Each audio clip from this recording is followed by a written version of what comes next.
एक जंगल के पास था एक बड़ा सा बरगद का पेड़ था, जिस पर एक कौवा और एक कोयल दोनों अपने अपने घोंसले में रहते थे।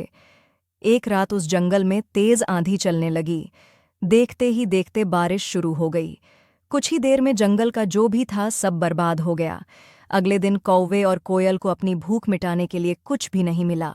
तभी कोयल ने कौवे से कहा, हम इतने प्यार से इस जंगल में रहते हैं, लेकिन अब हमारे पास खाने के लिए कुछ नहीं है। तो क्यों न जब मैं अंडा दूं तो तुम उसे खाकर अपनी भूख मिटाना, और जब तुम अंडा दोगे तो उसे खाकर मैं अपनी भूख मिटा लूंगी। कौवे ने कोयल की बात पर सहमति जताई। संयोग से सबसे पहले कौवे ने अंडा दिया और कोयल ने उसे खाकर अपनी भूख मिटा ली। फिर कोयल ने अंडा दिया। कौवा जैसे ही कोयल का अंडा खाने लगा तो कोयल ने उसे रोक दिया। कोयल ने कहा, तुम्हारी चोंच साफ नहीं है, तुम इसे ढोकर आओ, फिर अंडा खाना। कौवा नदी के किनारे गया। उसने नदी से कहा, तुम मुझे पानी दो, मैं अपनी चोंच धोकर कोयल का अंडा खाऊंगा। नदी बोली, ठीक है, पानी के लिए तुम एक बर्तन लेकर आओ। अब कौवा जल्दी से कुम्हार के पास पहुंचा। उसने कुम्हार से कहा, मुझे घड़ा दे दो, उसमें मैं पानी भरकर अपनी चोंच धोऊंगा और फिर कोयल का अंडा खाऊंगा।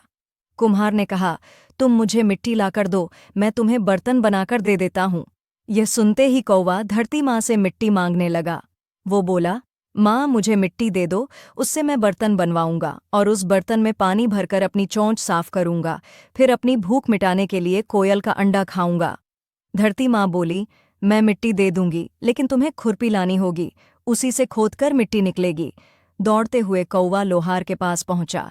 उसने लोहार से कहा, मुझे खुरपी दे दो, उससे मैं मिट्टी निकालकर कुम्हार को दूंगा और बर्तन लूंगा, फिर बर्तन में पानी भरूंगा और उस पानी से अपनी चोंच धोकर कोयल का अंडा खाऊंगा।